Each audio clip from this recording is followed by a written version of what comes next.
Hello everyone. I welcome you all to my YouTube channel. So आज से हम शुरू करने वाले हैं सी टेट का फाइनल 7 डे सीरीज़। इस 7 डे सीरीज़ में हम सी टेट में आए हुए फिजिक्स के प्री वाई क्यूज डिस्कस करेंगे और उसके साथ साथ हम उसके कॉन्सेप्ट्स भी डिस्कस करने वाले हैं, जिसके कारण आपको अपकमिंग में अगर उस कॉन्सेप्ट से कोई भी क्वेश्चन आए तो आप आराम से आंसर कर सको। तो अभी सी टेट 2024 सिर्फ और सिर्फ 7 दिन बचे हैं हमारे सी टेट को, और इस 7 दिन में हम कोशिश करेंगे कि हम फिजिक्स से रिलेटेड पेपर 2 के लिए आपके जितने भी इम्पॉर्टेंट कॉन्सेप्ट्स हैं वो हम डिस्कस कर लें। और इस सीरीज़ में हम डिस्कस करने वाले हैं सिर्फ पी वाई क्यूज़ के बारे में और उससे रिलेटेड कॉन्सेप्ट के बारे में। तो चलिए बिना किसी डिले के हम शुरू करते हैं हमारे पहले क्वेश्चन के साथ। और यहाँ पे हमारा सी टेट का पहला क्वेश्चन आ रहा है। तो पहला क्वेश्चन हमारा है, which of the following properties of light can be use to explain the phenomena of shadow formation. मतलब कहा जा रहा है कि नीचे दिए गए प्रकाश के कौन से गुणधर्मों का उपयोग छाया बनने की परिघटना की व्याख्या के लिए किया जाता है। छाया बनता है मतलब हमारा जो शैडो बनता है उससे हमें लाइट के कौन से प्रॉपर्टीज की बारे में पता चलता है। क्या क्या ऑप्शन है देख लेते हैं। पहला ऑप्शन है हमारा light travel in a straight line. मतलब कि लाइट जो है वो स्ट्रेट लाइन में ट्रैवल करता है, ऐसा नहीं है कि वो कुछ इस तरीके से ट्रैवल कर रहा है और फिर वो हिट कर रहा है। पहला ये बोल रहा है। सो या light travel in a straight line. दूसरी बात हमारी जो कही जा रही है, light travels at a high speed. Light high speed से ट्रैवल करता है, पर क्या शैडो बनने का इसमें रोल है? ये हमें थोड़ी सी सोचने की बात है। And light is compose of 7 colours. देखो ये भी सही बात है, लाइट 7 कलर्स से बने होते हैं। वाइट लाइट जो होता है, जो वाइट लाइट की अगर हम बात करें तो उसमें 7 कलर्स होते हैं, right. And light does not pass through opaque object. तो देखिए यहाँ पे स्टेटमेंट तो मोर और लेस सारे ही सही सही लगेंगे आपको, लेकिन सोचना यह है कि शैडो फॉर्मेशन में शैडो बनने के लिए कौन सा स्टेटमेंट सबसे ज़्यादा जो है वो सही है और कौन सा स्टेटमेंट जो है सबसे ज़्यादा शैडो फॉर्मेशन में हेल्प करता है लाइट का। तो जो पहला है कि light travel in straight line, और जो लास्ट वाला है डी ऑप्शन है, light does not pass through opaque object, ये बिल्कुल सही है। ओपेक ऑब्जेक्ट का मतलब मैं आपको थोड़ा सा बता दूं, ऐसे ऑब्जेक्ट्स होते हैं जिससे लाइट ट्रैवल नहीं कर सकता, मतलब आर पार नहीं हो सकता। जैसे कि आप वुड ले लो, लकड़ी की जो पीस है उससे लाइट आर पार नहीं हो सकता। आप आयरन ले लो, आप कोई भी एक ऐसा मटेरियल ले लो जिससे आप आर पार नहीं देख सकते, मतलब जो ट्रांसपेरेंट नहीं है। जो ट्रांसपेरेंट नहीं है और जिसमें से थोड़ी सी भी लाइट आर पार नहीं हो सकती उसको हम ओपेक कहते हैं, जो पूरी लाइट को रोकता है और वो जरूर से शैडो बनाएगा। तो यहाँ पे जो आपका करेक्ट ऑप्शन हो जाएगा वो हो जाएगा डी एंड ए। ऑप्शन 4 यहाँ पे हमारा करेक्ट ऑप्शन है। इसी के साथ चलते हैं हम नेक्स्ट क्वेश्चन की तरफ हमारे। तो नेक्स्ट क्वेश्चन है, light travels from an object fall on a surface and get reflected in a completely diffused manner। तो देखिए इसको आंसर करने के लिए हमें सबसे पहले ये जानना है कि डिफ्यूज रिफ्लेक्शन होता क्या है और जो रेगुलर रिफ्लेक्शन है वो क्या होता है। तो पहले अगर हम रेगुलर रिफ्लेक्शन की बात करें, क्योंकि इससे भी आपके क्वेश्चन बन सकते हैं, तो पहले अगर हम रेगुलर रिफ्लेक्शन की बात करें तो जब भी लाइट किसी स्मूथ से सरफेस पे फॉल होती है तो क्या होता है, वो इस तरीके से चल जाती है। और यहाँ पे आप एक नॉर्मल ड्रॉ कर सकते हो लाइट का, ठीक है। तो ये नॉर्मल ड्रॉ आप कर सकते हो यहाँ पे। ये थोड़ा परपेंडिकुलर होना चाहिए।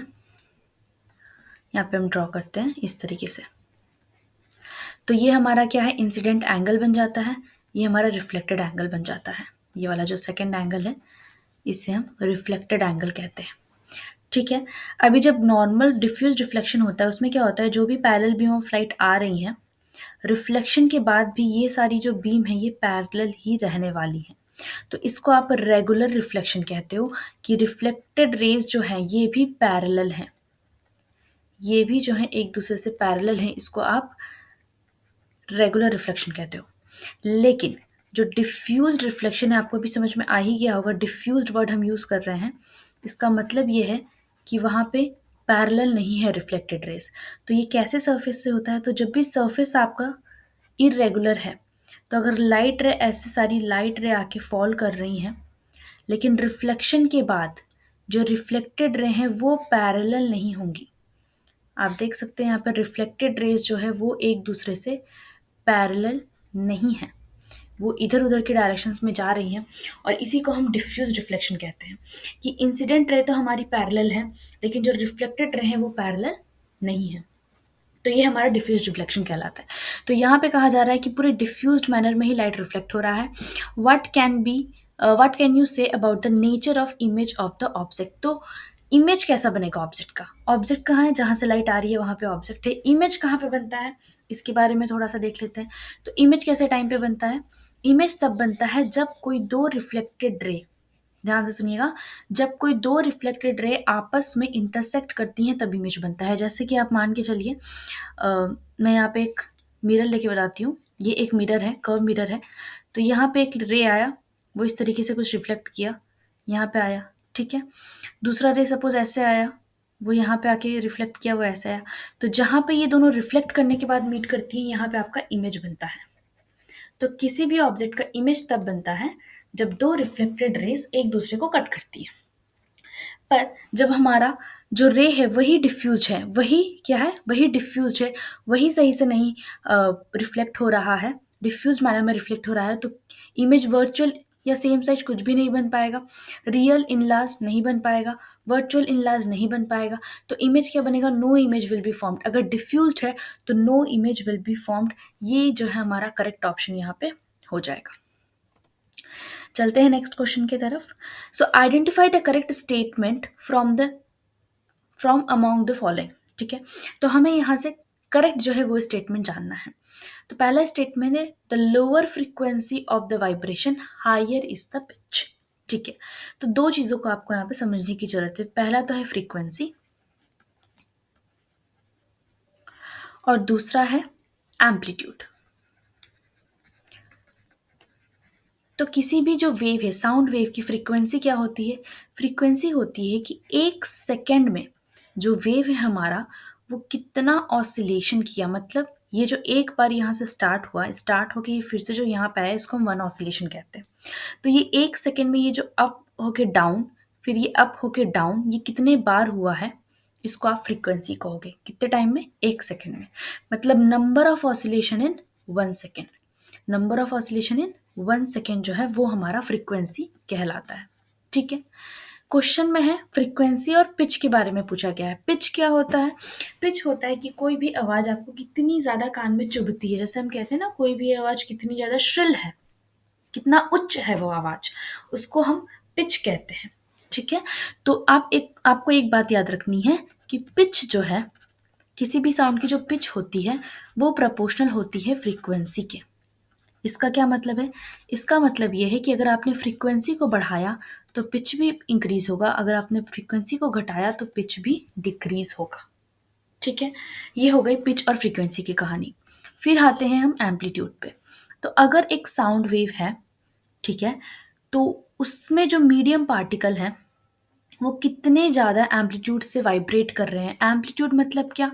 एम्पलीट्यूड मतलब होता है कि उनके जो ओरिजिनल पोजीशन से उन्होंने कितना ज़्यादा डिस्प्लेसमेंट लिया है। सपोज यहाँ पे एक पार्टिकल था, ठीक है, और ये मैक्सिमम यहाँ तक जा सकता है।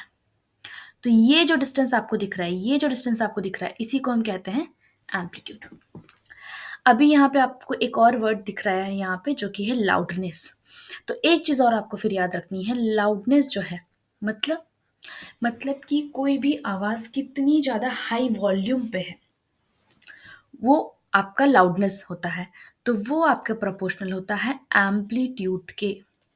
और अगर मैं और थोड़ा-सा डिटेल में बताऊँ तो ये एम्पलीट्यूड के स्क्वायर के प्रोपोर्शनल होता है। ठीक है?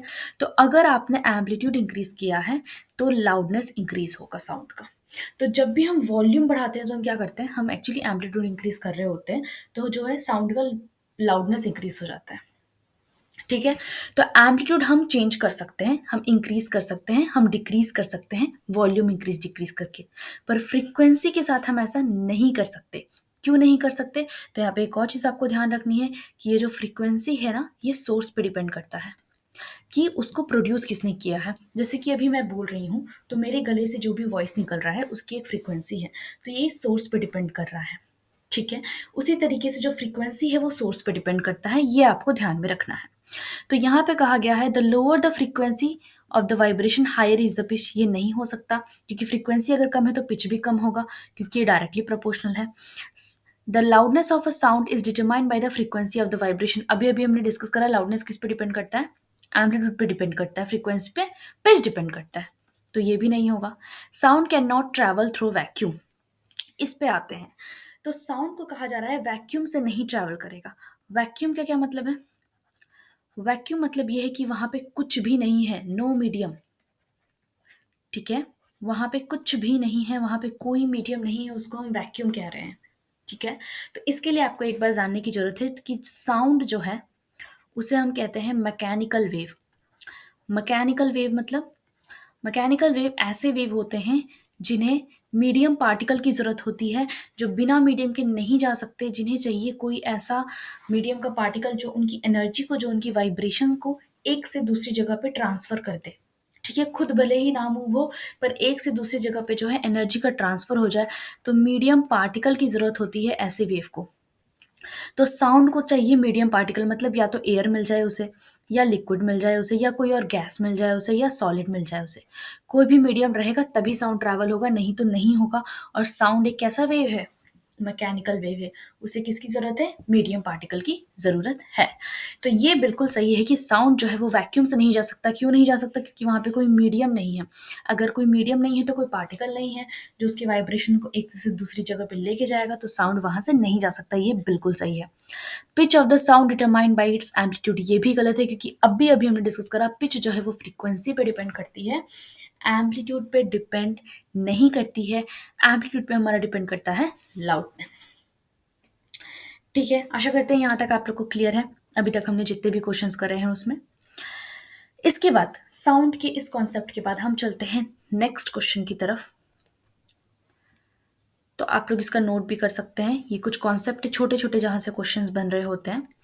तो ये हमारा है next question. In order to slide a huge box, तो हमने एक बॉक्स लिया हुआ है बड़ा सा, इसे हमें स्लाइड कराना है, ठीक है। Lying on a ground in her room, Reshma should apply a force which is greater than which of the following force, ठीक है। यहाँ पे आपको 4 डिफरेंट फोर्स दिख रहे हैं। तो इसको आंसर करने से पहले हम एक बार चारों फोर्सेस के बारे में जान लेते हैं, फिर आंसर आप खुद ही दे पाइएगा। तो सबसे पहले हम जाते हैं स्टैटिक फोर्स के बारे में, स्टैटिक फ्रिक्शन के बारे में, ठीक है।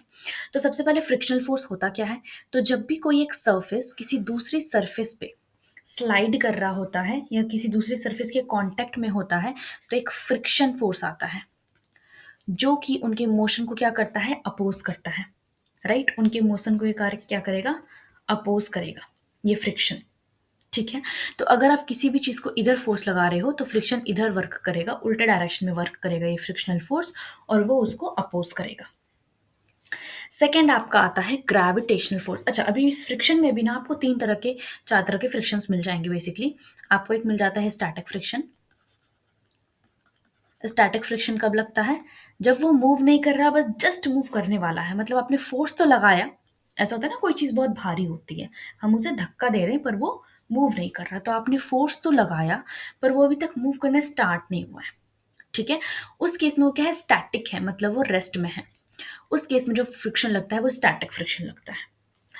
सेकेंड आपका आता है रोलिंग फ्रिक्शन। नाम से ही आपको समझ आ रहा होगा, कोई भी चीज़ जब रोल करती है तो रोलिंग फ्रिक्शन आता है। जैसे बॉल हो गया, वो रोल करके आ रहा है तो रोलिंग फ्रिक्शन आ गया। और नेक्स्ट होता है स्लाइडिंग फ्रिक्शन। तो कोई भी चीज़ जब स्लाइड कर रही है, मतलब कि मान के चलिए आप स्टैटिक के जस्ट बाद क्या होगा? स्लाइडिंग आ जाएगा, ठीक है। मतलब अभी हमने फोर्स लगाया, अभी तक मूव मूव नहीं कर रही थी, तो जब तक वो रेस्ट में थी, फोर्स लग रहा है लेकिन रेस्ट में है, तो स्टैटिक फ्रिक्शन है। फोर्स लगा और वो बॉडी मोशन में आ गई, गति ले ली उसने, मूव करना शुरू हो गया, उस टाइम में आपका स्टैटिक फ्रिक्शन काम करेगा, ठीक है। वो रोलिंग का तो केस ही अलग है जब रोल कर रहा है। अभी इन तीनों जो पार्ट्स हैं फ्रिक्शन के, इसमें भी एक है कि स्टैटिक फ्रिक्शन की जो वैल्यू होती है, मतलब उसका जो परिमाण होता है वो सबसे ज़्यादा होता है। उसके बाद आता है आपका स्लाइडिंग फ्रिक्शन, और सबसे कम आपका लगता है रोलिंग फ्रिक्शन। इसका जो वैल्यू है सबसे कम होती है रोलिंग फ्रिक्शन फोर्स की, ठीक है। ये तो हो गए फ्रिक्शन के बारे में, 3 डिफरेंट हमारे पास फ्रिक्शनल फोर्स है। नेक्स्ट है आपका ग्रेविटेशनल फोर्स। ग्रेविटेशनल फोर्स कब लगता है? जब भी किसी बॉडी का ऊपर एक मास है तो अर्थ उसे अपनी तरफ खींचती है, ठीक है, एक एक्सेलरेशन के संग जिसको हम कहते हैं एक्सेलरेशन ड्यू टू ग्रेविटी, और जो फोर्स है उसको हम कहते हैं ग्रेविटेशनल फोर्स, ये आप सबको पता होगा। नॉर्मल फोर्स क्या होता है? तो जैसे ही ग्रेविटेशनल के हिसाब से हम समझते हैं, तो जब ग्रेविटेशनल फोर्स डाउनवर्ड लग रहा है, तो मान के चलो आपने एक टेबल पे एक बॉक्स रखा, तो बॉक्स क्या है, ग्रेविटेशनल फोर्स के संग नीचे फोर्स है, तो उसको क्या होना चाहिए, उसको पृथ्वी में धस जाना चाहिए, उसको अर्थ में धस जाना चाहिए, पर ऐसा नहीं होता है, तो उसे रोक कौन रहा है? तो ये जो नॉर्मल रिएक्शन है ये अपवर्ड डायरेक्शन में काम करता है, जस्ट अपोजिट। तो ये दोनों फोर्स बैलेंस रहते हैं, जिसके कारण जो है आपका बॉक्स वो नीचे नहीं जा रहा, ऊपर भी नहीं आ रहा नॉर्मल रिएक्शन के कारण। क्यों? क्योंकि ये दोनों इक्वल हैं और अपोजिट है। क्या कहा मैंने? ये जो नॉर्मल रिएक्शन है वो बैलेंसिंग फोर्स के हिसाब से काम करता है, और वो अपोजिट लग रहा है इसके वेट के। ठीक है। नेक्स्ट है मस्कुलर फोर्स। आप समझ ही होंगे, जब हम अपने पेशियों से बल लगाते हैं, जब हम किसी चीज को अपने अ, अंदर की जो एनर्जी है उससे फोर्स दे रहे हैं, हाथ से धक्का लगा रहे हैं, तो हमारा मस्कुलर फोर्स काम कर रहा है। अब हम हमारे क्वेश्चन पे आते हैं। तो हमारे क्वेश्चन में बोला गया है कि जब रेशमा एक फोर्स अप्लाई कर रही थी एक बॉक्स पे जो कि यहाँ पे फर्श पे पड़ा हुआ है, उस टाइम पे जो फोर्स वो अप्लाई कर रही है which is greater than which of the following force. तो किसी भी चीज को मूव कराने के लिए हमें कौन से फोर्स से ज्यादा फोर्स देना पड़ता है? तो ग्रेविटेशनल तो नीचे की तरफ काम कर रहा है, ग्रेविटेशन की कोई काम नहीं है। नॉर्मल रिएक्शन फोर्स जो है वो बैलेंसिंग के हिसाब से काम कर रहा है। मस्कुलर फोर्स तो हम दे रहे हैं, तो उससे ज्यादा देने की कोई जरूरत नहीं है। तो स्टैटिक फ्रिक्शन कब लग रहा है? जब बॉडी रेस्ट में है, अभी मूव करना स्टार्ट नहीं की है। अगर आप इससे ज्यादा फोर्स दोगे, स्टैटिक फ्रिक्शन फोर्स से ज्यादा फोर्स दोगे, तो बॉडी मोशन में आ जाएगी और स्लाइडिंग फ्रिक्शन काम करने लगेगा। ठीक है, तो इसका करेक्ट ऑप्शन हो जाएगा ऑप्शन ए, स्टैटिक फ्रिक्शन। चलते हैं नेक्स्ट क्वेश्चन की तरफ।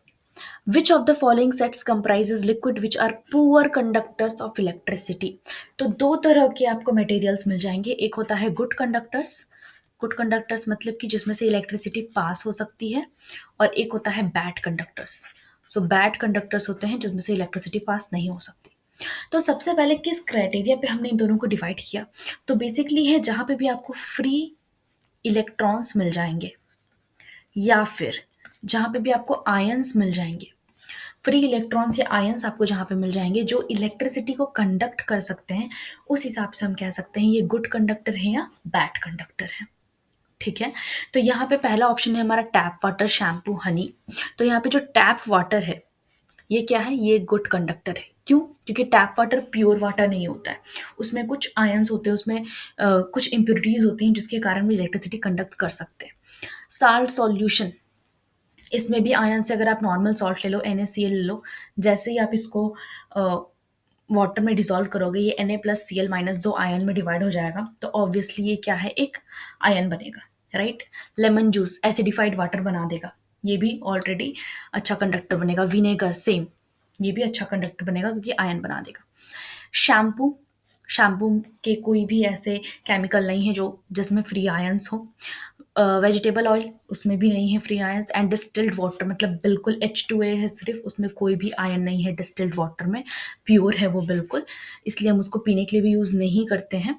तो ये आपका करेक्ट ऑप्शन हो जाएगा। यहाँ पे फिर से विनेगर लेमन जूस आ गया जो कि एसिडिफाइड वाटर बन जाएगा अगर आप इसमें थोड़ा सा भी वाटर में अगर उसको डालते हो तो, और फिर उसमें आयंस आ जाएंगे, राइट। सो ये जो है ये आपका ऑप्शन 3 जो है वो आपका करेक्ट ऑप्शन यहाँ पे हो जाएगा। चलते हैं नेक्स्ट क्वेश्चन की तरफ। तो यहाँ पे एक क्वेश्चन है जो कि थोड़ा सा न्यूमेरिकल बेस्ड है, और इस क्वेश्चन को समझने के लिए आपको कुछ कॉन्सेप्ट की ज़रूरत है। ठीक है, तो पहला कॉन्सेप्ट जो आपको चाहिए वो है स्पीड का। किसी भी बॉडी की स्पीड क्या होती है? स्पीड होता है हमारा डिस्टेंस डिवाइडेड बाई टाइम। और अगर इसी फॉर्मूला को यूज़ करके मैं टाइम निकालूं, तो ये आपका आ जाएगा डिस्टेंस डिवाइडेड बाई स्पीड। ठीक है, और एक जो चीज़ यहाँ पे हमसे पूछी गई है वो है एवरेज स्पीड। तो जब हम एवरेज की बात करते हैं, तो एवरेज की टाइम में आपको ध्यान रखना है कि टोटल डिस्टेंस लेना है हमें, और उसके साथ हमें लेना है टोटल टाइम। ये हमारा था कॉन्सेप्ट का पार्ट। अभी हम आते हैं क्वेश्चन पे। So Nina was cycling to a market buy to buy some grocery item. The market is 4 kilometre away from her home.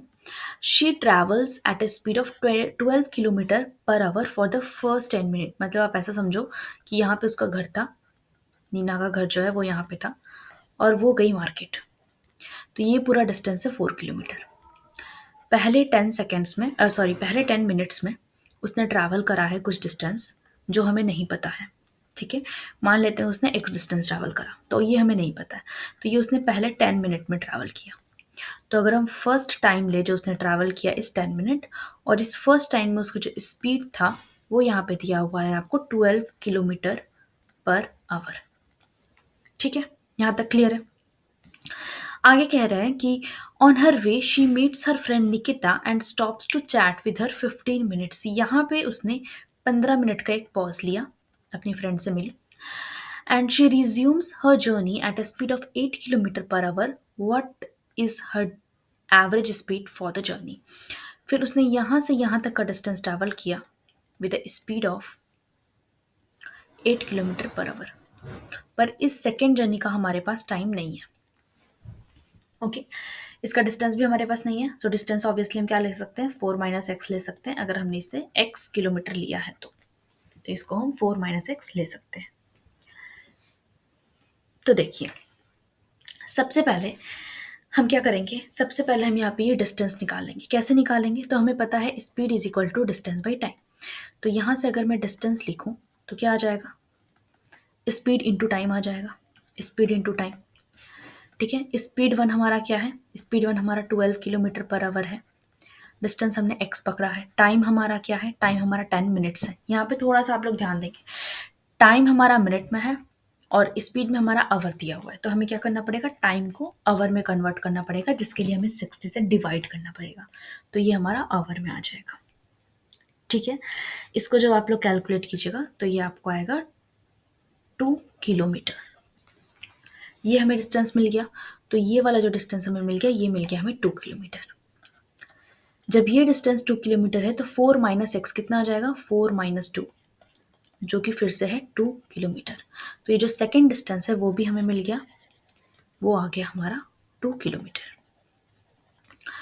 I hope यहाँ पे आप सबको क्लियर है। उसके बाद आगे चलते हैं। सेकेंड काम हमें क्या करना है, हमें निकालना है अल्टीमेटली एवरेज स्पीड, जिसके लिए हमें चाहिए टोटल डिस्टेंस जो हमारे पास पहले से था। लेकिन हमने ये फिर से क्यों निकाला, क्योंकि हमें ये वाला टाइम नहीं था, टोटल टाइम हमारे पास नहीं था, इसलिए हमें T2 निकालने की ज़रूरत है। ठीक है, तो लास्ट 2 किलोमीटर कवर करने के लिए उसको जो टाइम लगा, जो कि T2 है, वो कितना लगा, वो उसको लगा distance by speed. So distance कितना है, डिस्टेंस जो सेकेंड टाइम का है और स्पीड है ना, इस फॉर्मूला से आ गया। तो डिस्टेंस कितना है 2 किलोमीटर और स्पीड उसका कितना था 8 किलोमीटर। सो 2/8, जो कि आपका आ गया 1/4 आवर। इसको अगर आप मिनट में कन्वर्ट करोगे ये आपका आएगा 0.25 minute, right, sorry 0.25 hour, right. और अगर आप इसको मिनट में कन्वर्ट करोगे तो ये आपका आ जाएगा 15 मिनट। ठीक है, यहाँ तक क्लियर है। हमारा सेकेंड टाइम आ गया 15 मिनट, हमारा पहला टाइम था 10 मिनट। ठीक है, तो यहाँ से अगर हम टोटल टाइम निकालते हैं तो ये आपका आ जाएगा 10 + 15। ठीक है, प्लस यहाँ पे एक और टाइम लेंगे, कौन सा बताइए, तो ये वाला जो टाइम ऑफ होल्ड था उसका। ठीक है, तो ये आ गया फिर से 15 मिनट। तो यहाँ पे उसका आपका टोटल टाइम आ जाएगा 40 मिनट।